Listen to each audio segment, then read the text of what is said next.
Edgar Allan Poe. Narrativa completa. Bombón. Cuando un buen vino me llena el estómago. Soy más docto que Balzac, más sabio que Pibrac, mi único brazo haciendo el ataque. De la nación cosaca, la metería en la bolsa, desde Caronte pasaría el lago, mientras dormía en su tanque. Yo iría a la orgullosa Eac, sin que mi corazón palpite ni tac. Tabaco presente.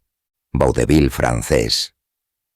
No creo que ninguno de los parroquianos que, durante el reino de, frecuentaban el pequeño café en el cul-de-sac Lefebvre, en Rouen, esté dispuesto a negar que Pierre Bombón era un restaurateur de notable capacidad. Me parece todavía más difícil negar que Pierre Bombón era igualmente bien versado en la filosofía de su tiempo. Sus pâtés de foie eran intachables, pero ¿qué pluma podría hacer justicia a sus ensayos sur la nature, a sus pensamientos sur l'âme, a sus observaciones sur l'esprit? Si sus omelettes, si sus fricandeaux eran inestimables, ¿qué literato de la época no hubiera dado el doble por una idea de Bombón que por la despreciable suma de todas las ideas de los savants? Bombón había explorado bibliotecas que para otros hombres eran inexploradas. Había leído más de lo que otros podían llegar a concebir como lectura. Había comprendido más de lo que otros hubieran imaginado posible comprender.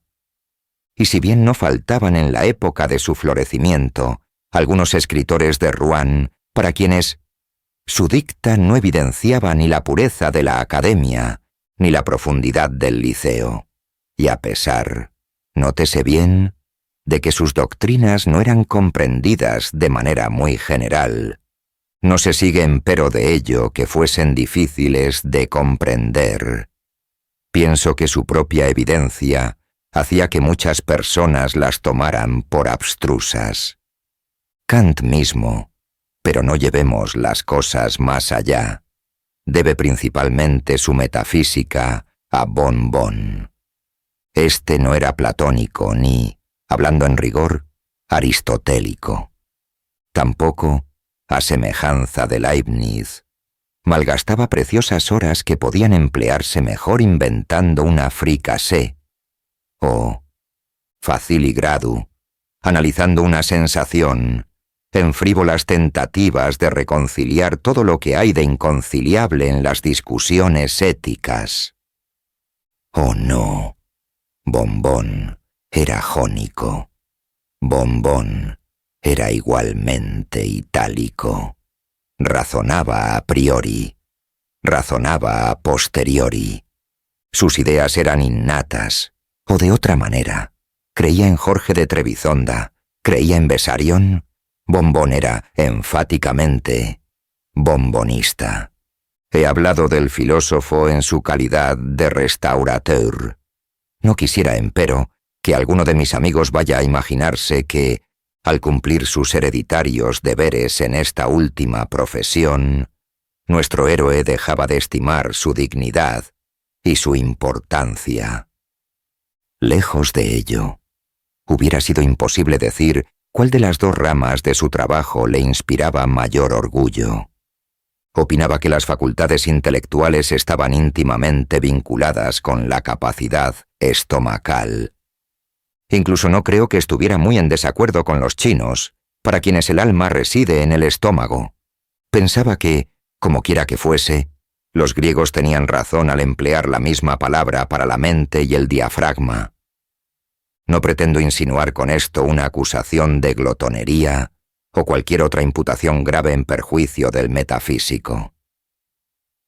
Si Pierre Bombón tenía sus debilidades, ¿y qué gran hombre no las tiene por miles? Eran debilidades de menor cuantía, faltas que en otros caracteres suelen considerarse con frecuencia a la luz de las virtudes. Con respecto a una de estas debilidades, ni siquiera la mencionaría en este relato si no fuera por su notable prominencia, el extremo alto relievo con que asoma en el plano de sus características generales. Hela aquí. Jamás perdía la oportunidad de hacer un trato. No digo que fuera avaricioso. Nada de eso. Para la satisfacción del filósofo, no era necesario que el trato fuese ventajoso para él, con tal que se hiciera el convenio, de cualquier género, término o circunstancia. Veíase por muchos días una triunfante sonrisa en su rostro y un guiñar de ojos llenos de malicia que daba pruebas de su sagacidad. Un humor tan peculiar como el que acabo de describir hubiera llamado la atención en cualquier época, sin que tuviera nada de maravilloso. Pero en los tiempos de mi relato, si esta peculiaridad no hubiese llamado la atención, habría sido ciertamente motivo de maravilla. Pronto se llegó a afirmar que, en todas las ocasiones de este género, la sonrisa de Bombón era muy diferente de la franca sonrisa irónica con la cual reía de sus propias bromas o recibía a un conocido. Corrieron rumores de naturaleza inquietante. Repetíanse historias sobre tratos peligrosos, concertados en un segundo y lamentados con más tiempo. Y se citaban ejemplos de inexplicables facultades, vagos deseos e inclinaciones anormales que el autor de todos los males suele implantar en los hombres para satisfacer sus propósitos. El filósofo tenía otras debilidades, pero apenas merecen que hablemos de ellas en detalle. Por ejemplo, es sabido que pocos hombres de extraordinaria profundidad de espíritu dejan de sentirse inclinados a la bebida. Si esta inclinación es causa, o más bien prueba, de esa profundidad, es cosa más fácil de decir que de demostrar. Hasta donde puedo saberlo, Bombón no consideraba que aquello mereciera una investigación detallada, y tampoco yo lo creo. Empero, al ceder a una propensión tan clásica, no debe suponerse que el restaurateur perdía de vista esa intuitiva discriminación que caracterizaba al mismo tiempo sus ensayos y sus tortillas. Cuando se encerraba a beber, el vino de Borgoña tenía su honra y había momentos destinados al Côte du Rhône. Para él, el Sauterne era al Médoc lo que Catulo a Homero. Podía jugar con un silogismo al probar el Saint-Péray, desenredar una discusión frente al Clos de Bougeot y trastornar una teoría en un torrente de Chambertin. Bueno hubiera sido que un análogo sentido del decoro lo hubiese detenido en la frívola tendencia a que he aludido más arriba. Pero no era así. Por el contrario, dicho trait del filosófico Bombón llegó a adquirir a la larga una extraña intensidad, un misticismo, como si estuviera profundamente teñido por la diablerie de sus estudios germánicos favoritos. Entrar en el pequeño café del Cul-de-Sac Le Pèbre, en la época de nuestro relato, era entrar en el sanctum de un hombre de genio. Bombón era un hombre de genio. No había un solo sus cuisinier en Rouen que no afirmara que Bombón era un hombre de genio. Hasta su gato lo sabía, y se cuidaba mucho de atusarse la cola en su presencia.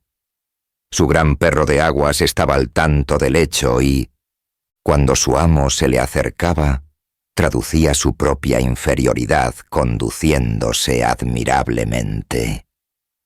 Y bajando las orejas y las mandíbulas de manera bastante meritoria en un perro.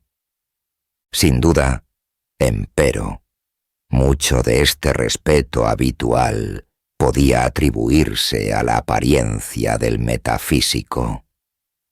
Un aire distinguido se impone, preciso es decirlo, hasta a los animales, y mucho había en el aire del restaurateur que podía impresionar la imaginación de los cuadrúpedos. Siempre se advierte una majestad singular en la atmósfera que rodea a los pequeños grandes, si se me permite tan equívoca expresión, que la mera corpulencia física no es capaz de crear por su sola cuenta. Por eso, aunque Bombón tenía apenas 3 pies de estatura y su cabeza era minúscula, nadie podía contemplar la rotundidad de su vientre, sin experimentar una sensación de magnificencia que llegaba a lo sublime. En su tamaño, tanto hombres como perros veían un arquetipo de sus capacidades, y en su inmensidad, el recinto adecuado para su alma inmortal. En este punto podría, si ello me complaciera, extenderme en cuestiones de atuendo y otras características exteriores de nuestro metafísico.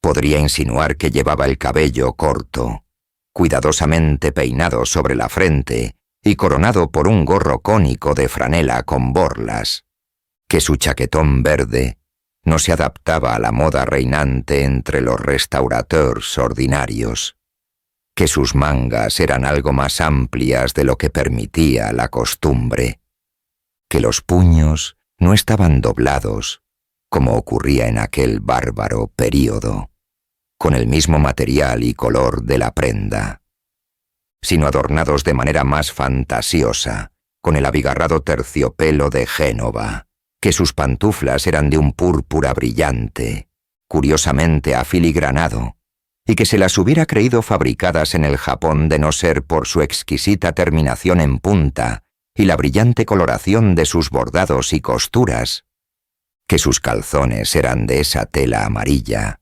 semejante al satén, que se denomina aimable, que su capa celeste, que por la forma semejaba una bata, ricamente ornamentada con dibujos carmesíes, flotaba gentilmente sobre los hombros como la niebla de la mañana, y que este tout ensemble fue el que dio origen a la notable frase de Benevenuta, la improvisatriz de Florencia, al afirmar que era difícil decir si Pierre Bombón era realmente un ave del paraíso, o más bien un paraíso de perfecciones. Podría, como he dicho, explayarme sobre todos estos puntos si ello me complaciera, pero me abstengo. Los detalles meramente personales pueden ser dejados a los novelistas históricos, pues se hallan por debajo de la dignidad moral de la realidad. He dicho que entrar en el café del cul-de-sac Le Pebre era entrar en el sanctum de un hombre de genio. Pero solo otro hombre de genio hubiera podido estimar debidamente los méritos del sanctum. Una muestra, consistente en un gran libro, balanceábase sobre la entrada. De un lado del volumen aparecía una botella, del otro, un paté. En el lomo se leía con grandes letras, «Ubres de Bombón». Así, delicadamente, se daban a entender las dos ocupaciones del propietario. Al pisar el umbral, presentábase a la vista todo el interior del local. El café consistía tan solo en un largo y bajo salón, de construcción muy antigua. En un ángulo se veía el lecho del metafísico. Varias cortinas y un dosel a la griega le daban un aire a la vez clásico y confortable. En el ángulo diagonal opuesto aparecían en familiar comunidad los implementos correspondientes a la cocina y a la biblioteca. Un plato lleno de polémicas descansaba pacíficamente sobre el aparador.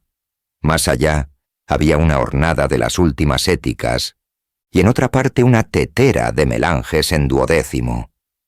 Libros de moral alemana aparecían como carne y uña con las parrillas, y un tenedor para tostadas descansaba al lado de Eusebius, mientras Platón reclinábase a su gusto en la sartén, y manuscritos contemporáneos se arrinconaban junto al asador.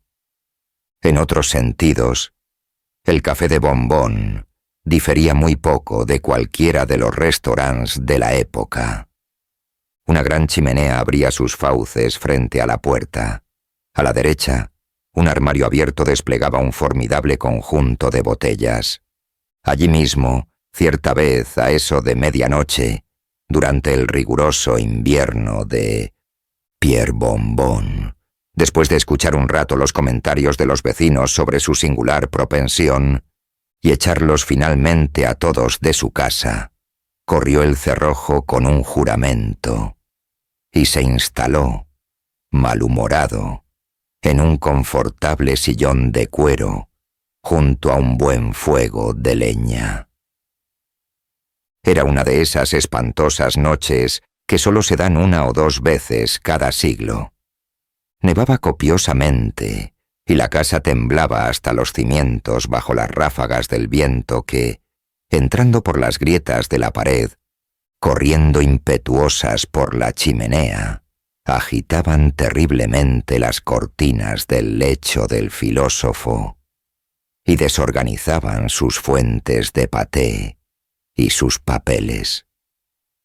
El pesado volumen que colgaba fuera, expuesto a la furia de la tempestad, crujía ominosamente, produciendo un sonido quejumbroso con sus puntales de roble macizo. He dicho que el filósofo se instaló malhumorado en su lugar habitual junto al fuego. Varias circunstancias enigmáticas ocurridas a lo largo del día habían perturbado la serenidad de sus meditaciones. Al preparar unos œufs a la princesa, le había resultado desdichadamente una omelette a la reine. El descubrimiento de un principio ético se malogró por haberse volcado un guiso.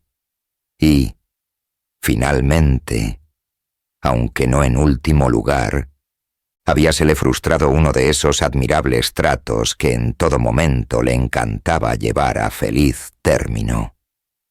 Empero, a la irritación de su espíritu nacida de tan inexplicable contrariedad, no dejaba de mezclarse algo, de esa ansiedad nerviosa que la furia de una noche tempestuosa se presta de tal manera a provocar. Luego de silbar a su gran perro de aguas negro para que se instalara más cerca de él y de ubicarse intranquilo en su sillón, Bombón no pudo dejar de recorrer con ojos inquietos y cautelosos esos lejanos rincones del aposento, cuyas densas sombras solo parcialmente alcanzaba a disipar el rojo fuego de la chimenea. Luego de completar un escrutinio cuya exacta finalidad ni siquiera él era capaz de comprender, acercó a su asiento una mesita llena de libros y papeles y no tardó en absorberse en la tarea de corregir un voluminoso manuscrito cuya publicación era inminente. Llevaba así ocupado algunos minutos cuando... «No tengo ningún apuro, Monsieur Bombón», murmuró una voz quejumbrosa en la estancia. «¡Demonio!», exclamó nuestro héroe, enderezándose de un salto, derribando la mesa a un lado y mirando estupefacto en torno. «Exactísimo», repuso tranquilamente la voz. «Exactísimo. ¿Qué es exactísimo? ¿Y cómo ha entrado usted aquí?», vociferó el metafísico, mientras sus ojos se posaban en algo que yacía tendido cuán largo era sobre la cama. «Le estaba diciendo», continuó el intruso, sin molestarse por las preguntas, «que no tengo la menor prisa, que el negocio que con su permiso me trae aquí no es urgente, y que, en resumen, puedo muy bien esperar a que haya terminado con su exposición». «¿Mi exposición? ¿Y cómo sabe usted? ¿Cómo puede saber que estaba escribiendo una exposición? ¡Gran Dios!». «Shh», susurró el personaje con un sonido sibilante, y levantándose presurosamente del lecho, dio un paso hacia nuestro héroe, mientras una lámpara de hierro que colgaba sobre él se balanceaba convulsivamente ante su cercanía. El asombro del filósofo no le impidió observar en detalle el atuendo y la apariencia del desconocido. Su silueta, extraordinariamente delgada y muy por encima de la estatura común, podía apreciarse gracias al raído traje negro que la ceñía, y cuyo corte correspondía al estilo del siglo anterior. No cabía duda de que aquellas ropas habían estado destinadas a una persona mucho más pequeña que su actual poseedor. Los tobillos y muñecas se mostraban al descubierto en una extensión de varias pulgadas. En los zapatos, empero, un par de brillantísimas hebillas parecía dar un mentís a la extrema pobreza manifiesta en el resto del atavío. Llevaba la cabeza cubierta y era completamente calvo, aunque del occipucio le colgaba una quegua de considerable extensión. Un par de anteojos verdes, con cristales a los lados, protegía sus ojos de la luz y al mismo tiempo impedían que Bombón pudiera verificar de qué color y conformación eran. No se notaba por ninguna parte la presencia de una camisa, pero una corbata blanca, muy sucia, aparecía cuidadosamente anudada en la garganta, y las puntas, colgando gravemente, daban la impresión, que me atrevo a decir no era intencional, de que se trataba de un eclesiástico. Por cierto que muchos otros detalles, tanto de su atuendo como de sus modales, contribuían a robustecer esa impresión. Sobre la oreja izquierda, a la manera de los pasantes modernos, llevaba un instrumento semejante al stylus de los antiguos. En el bolsillo superior de la chaqueta, veíase claramente un librito negro con broches de acero. Este libro estaba colocado de manera tal que, accidentalmente o no, permitía leer las palabras «Rituel catholique» en letras blancas sobre el lomo. La fisonomía del personaje era atractivamente saturnina y de una palidez cadavérica. La frente muy alta aparecía densamente marcada por las arrugas de la contemplación. Las comisuras de la boca caían hacia abajo, con una expresión de humildad por completo servil. Tenía asimismo una manera de juntar las manos, mientras avanzaba hacia nuestro héroe, un modo de suspirar y una apariencia general de tan completa santidad que impresionaba de la manera más simpática. Toda sombra de cólera se borró del rostro del metafísico una vez que hubo completado satisfactoriamente el escrutinio de su visitante. Estrechándole cordialmente la mano, lo condujo a un sillón. Sería un error radical atribuir este instantáneo cambio de humor del filósofo a cualquiera de las razones que podían haber influido en su ánimo. Hasta donde pude alcanzar a conocer su carácter, Pierre Bombón era el hombre menos capaz de dejarse llevar por las apariencias exteriores, aunque fueran de lo más plausibles. Imposible, además, que un observador tan sagaz de los hombres y las cosas no hubiera advertido instantáneamente el verdadero carácter del personaje que así se abría paso en su hospitalidad. Por no decir más, la conformación de los pies del visitante era suficientemente notable. Mantenía apenas en la cabeza un sombrero exageradamente alto. Notábase una trémula vibración en la parte posterior de sus calzones y la vibración del faldón de su chaqueta era cosa harto visible. Júzguese, pues, con qué satisfacción encontróse nuestro héroe en la repentina compañía de una persona hacia la cual había experimentado en todo tiempo el más incondicional de los respetos.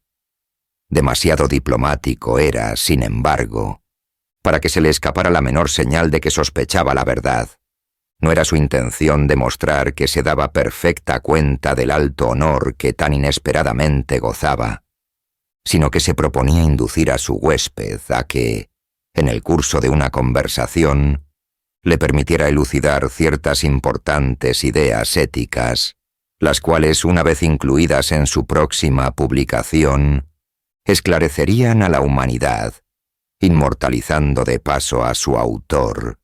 Y bien puedo agregar que la avanzada edad del visitante, así como su conocido dominio de la ciencia moral, permitían suponer que no dejaría de estar al tanto de dichas ideas.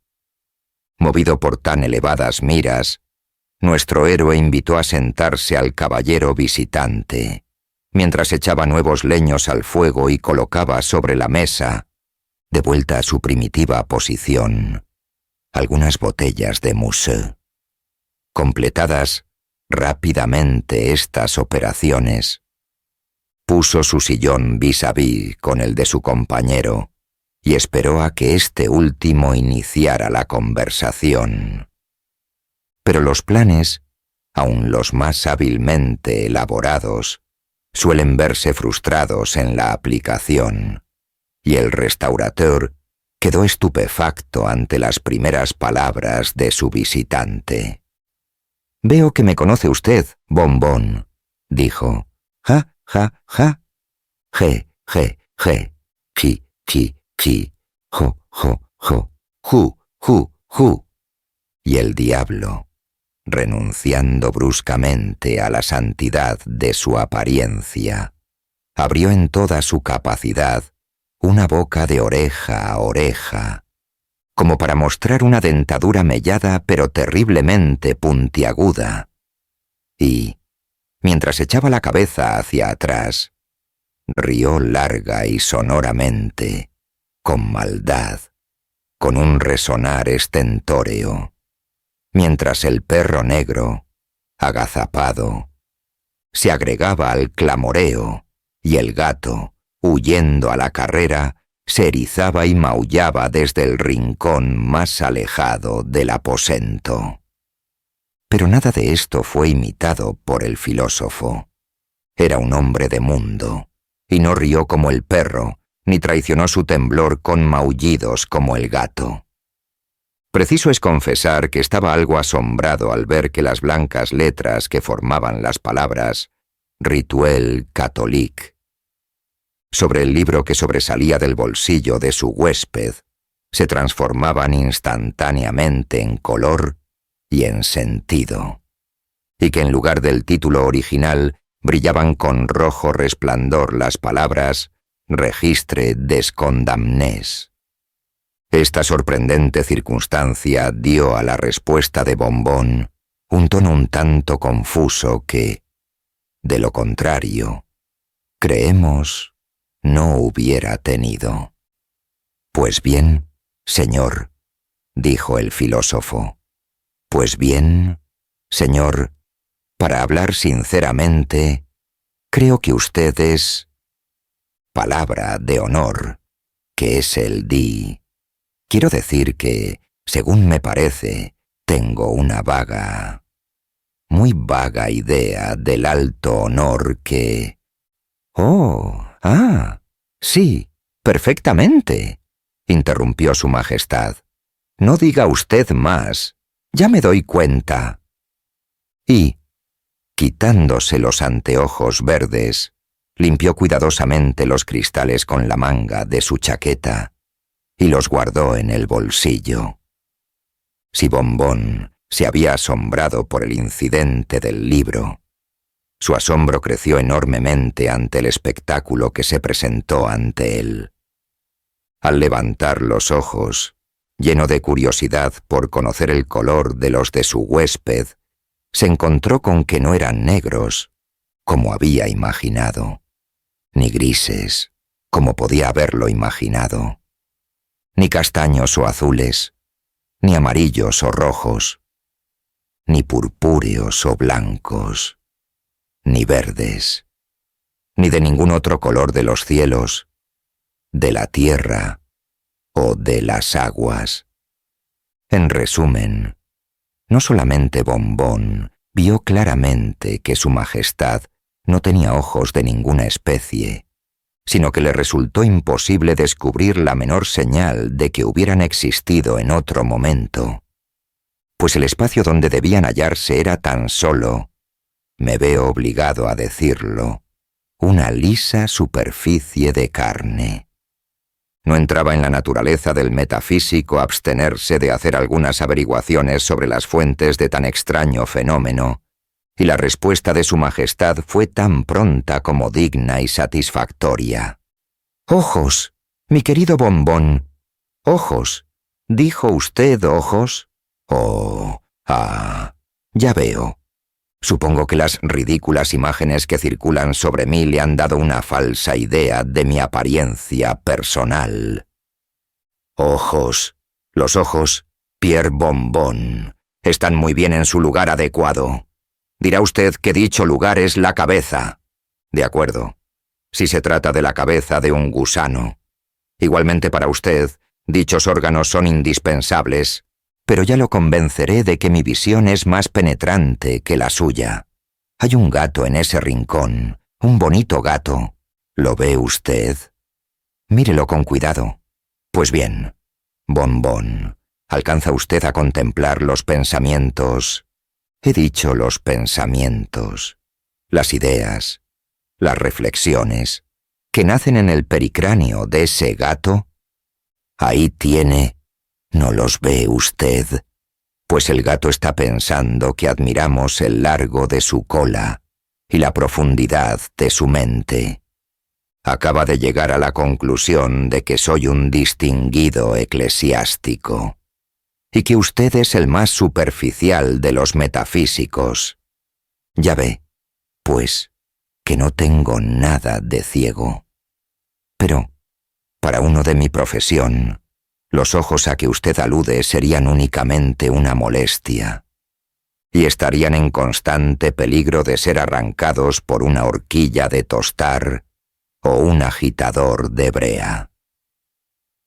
Para usted, lo admito, esos aparatos ópticos resultan indispensables. Esfuércese por emplearlos bien, Bombón. Por mi parte, mi visión es el alma. Tras esto, el visitante se sirvió vino, y luego de llenar otro vaso para Bombón, lo invitó a beberlo sin escrúpulos y a sentirse perfectamente en su casa. Un libro muy sagaz el suyo, Pierre, continuó Su Majestad, dándole una palmada de connivencia en la espalda, una vez que nuestro amigo hubo vaciado su vaso en cumplimiento del pedido de su visitante.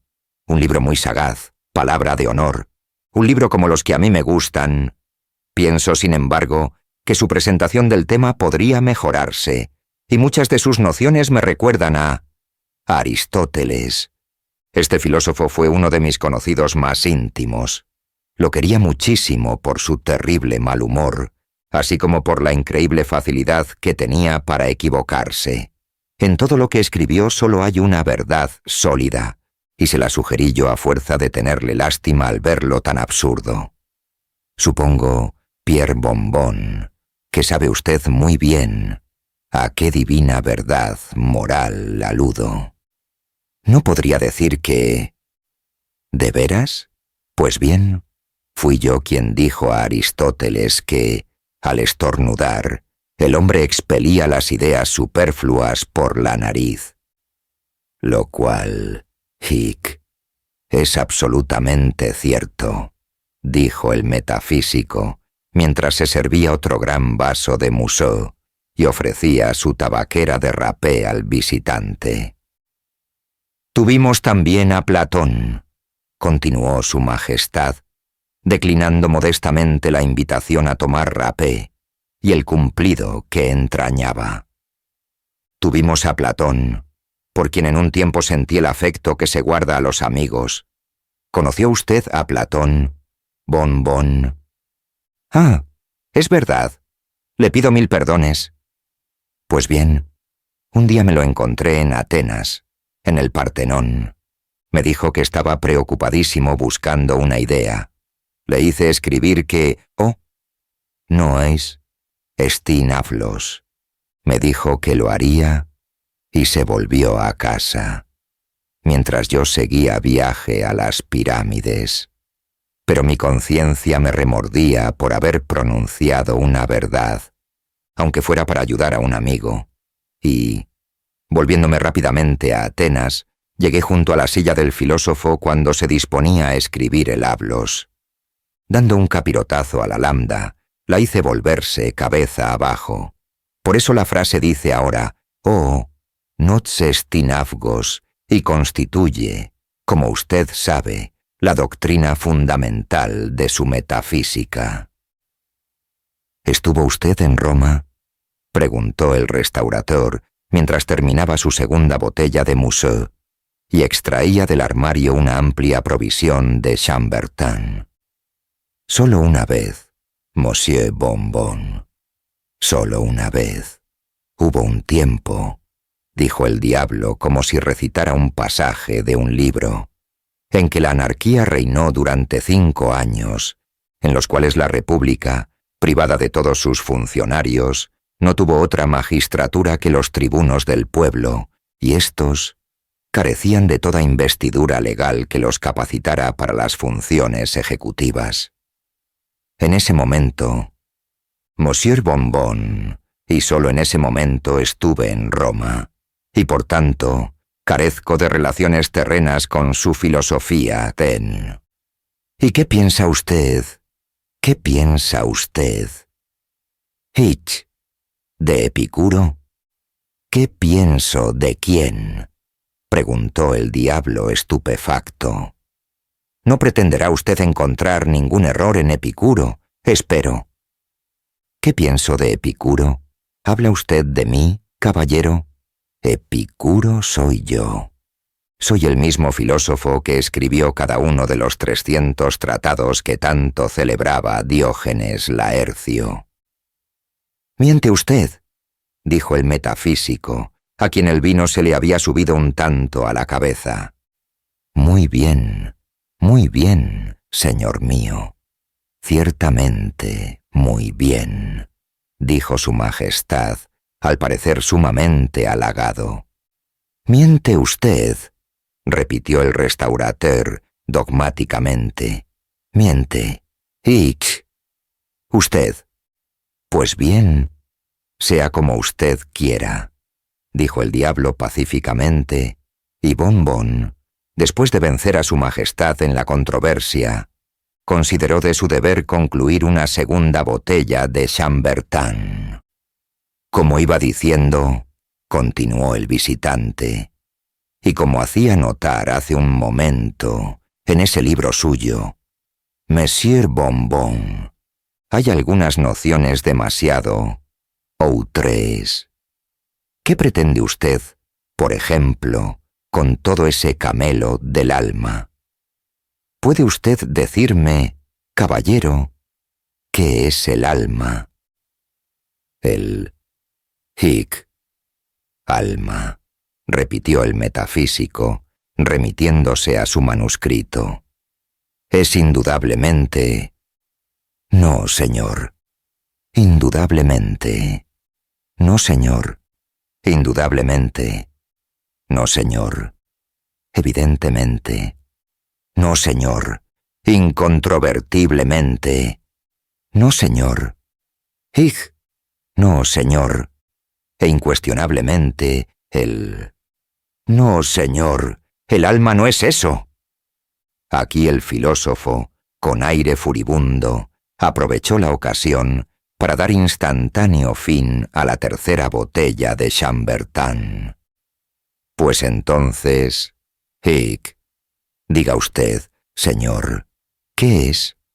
No es ni esto ni aquello, Monsieur Bonbon, repuso pensativo su majestad. He probado, quiero decir, he conocido algunas almas muy malas y algunas otras excelentes. Al decir esto se relamió, pero, como apoyara involuntariamente la mano en el volumen que llevaba en el bolsillo, se vio atacado por una violenta serie de estornudos.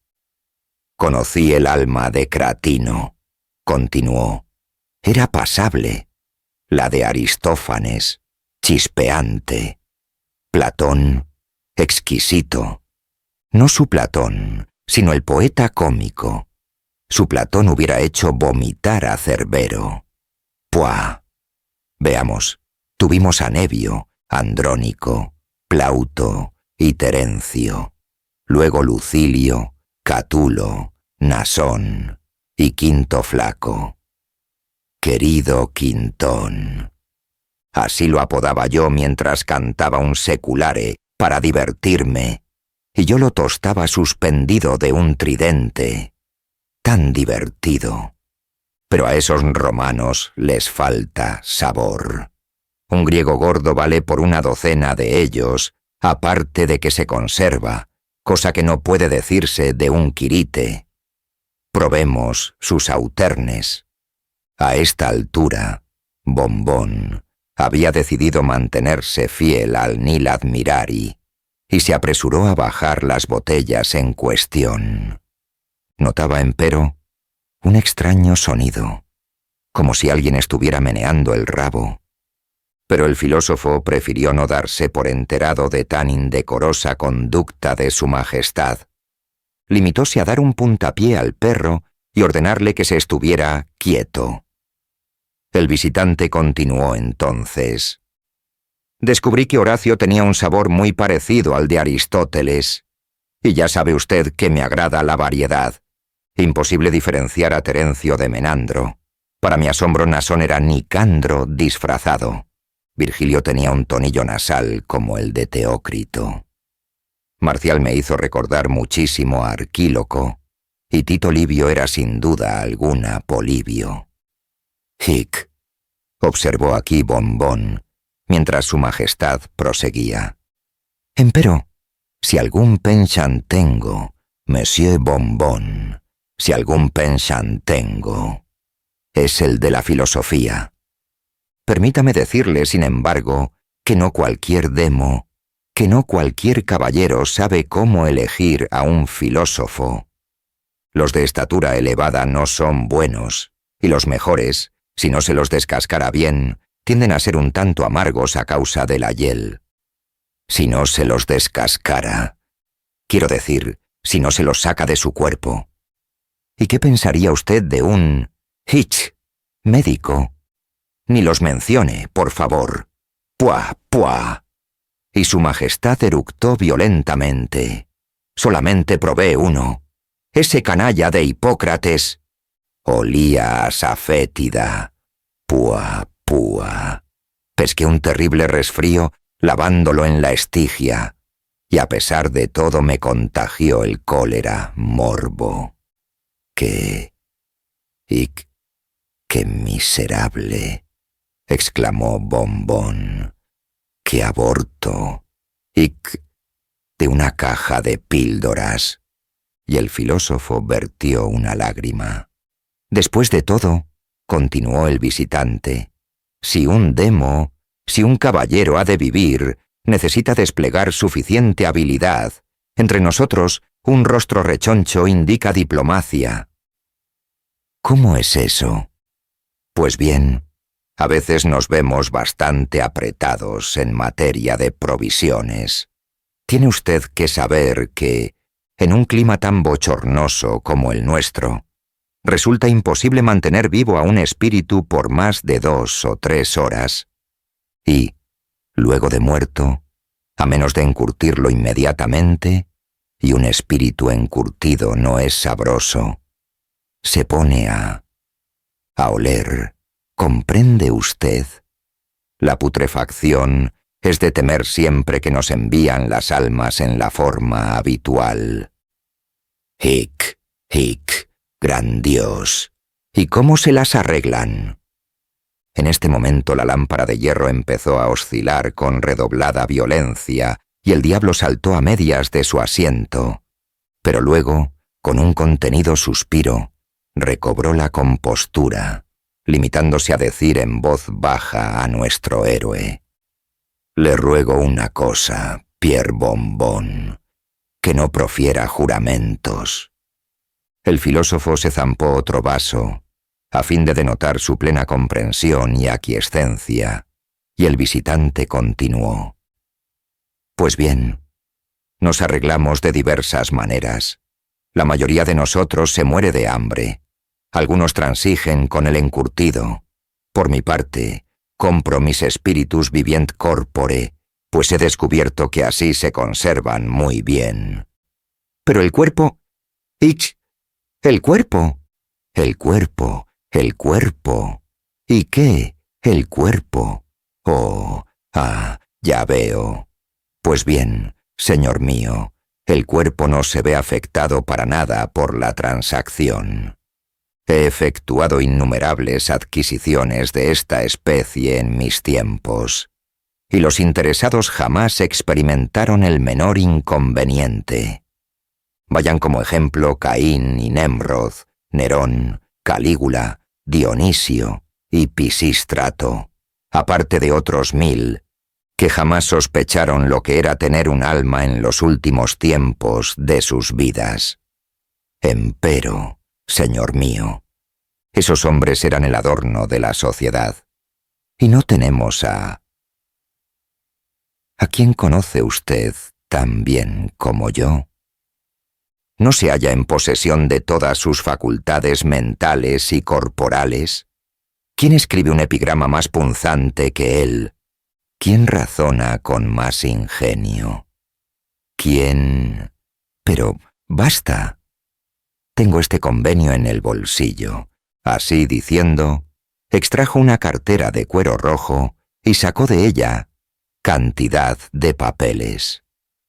Bombón alcanzó a ver parte de algunos nombres en diversos documentos: Maquiav, Maza, Robesp, y las palabras Calígula, George, Elizabeth.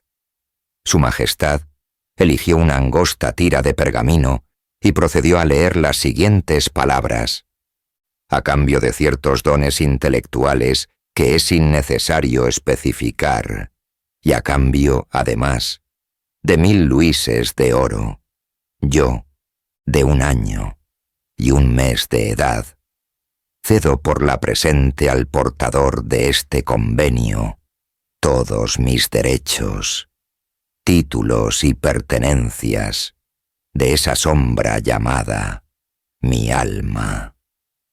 Firmado A. Y aquí su Majestad leyó un nombre que no me creo justificado a indicar de una manera más inequívoca. Era un individuo muy astuto, resumió, pero, como usted, Monsieur Bombón, se equivocaba acerca del alma. El alma, una sombra. Ja, ja, ja, je, je, je, ju, ju, ju. Imagínese una sombra fricasé. Imagínese. Hich, una sombra fricasé, repitió nuestro héroe, cuyas facultades se estaban iluminando grandemente ante la profundidad del discurso de su Majestad. Imagínese. Hich, una sombra fricasé, repitió. Que me cuelguen. Hic, hic. Y si yo hubiera sido tan estúpido. Mi alma, señor. Hic. ¿Su alma, Monsieur Bombón? Sí, señor. Hic. Mi alma es... ¿Qué, señor mío? No es ninguna sombra que me cuelguen. ¿Quiere usted decir? Sí, señor. Mi alma es... Ich. Sí, señor. ¿No pretende usted afirmar que... Mi alma est... Hic, especialmente calificada para... Hic, para un... ¿Un qué, señor mío? Un estofado. Ah, un soufflé. Un fricassé. ¿De veras? Ragout y fricandó. Veamos un poco, mi buen amigo. Se la dejaré a usted. Hic, haremos un trato. Y el filósofo palmeó a su Majestad en la espalda. Semejante cosa es imposible, dijo este último calmosamente, mientras se levantaba de su asiento. El metafísico se quedó mirándolo. «Tengo suficiente provisión por el momento», dijo su majestad. «¿Hic? ¿Cómo?» «Y en cambio, carezco de fondos disponibles». «¿Qué?» «Además, no está nada bien de mi parte que... caballero, que me aproveche». «Hic», de su triste y poco caballeresca situación en este momento. Y con esto, el visitante saludó y se retiró, sin que pueda decirse exactamente de qué manera. Pero en un bien pensado esfuerzo por arrojar una botella al villano, rompióse la fina cadena que colgaba del techo, y el metafísico quedó postrado por el golpe de la lámpara al caer. Espero que hayas disfrutado de esta narración. Si te ha gustado, suscríbete al canal y activa la campanita para no perderte nuestras próximas historias. Cuéntame en los comentarios qué opinas del relato y qué te gustaría escuchar a continuación.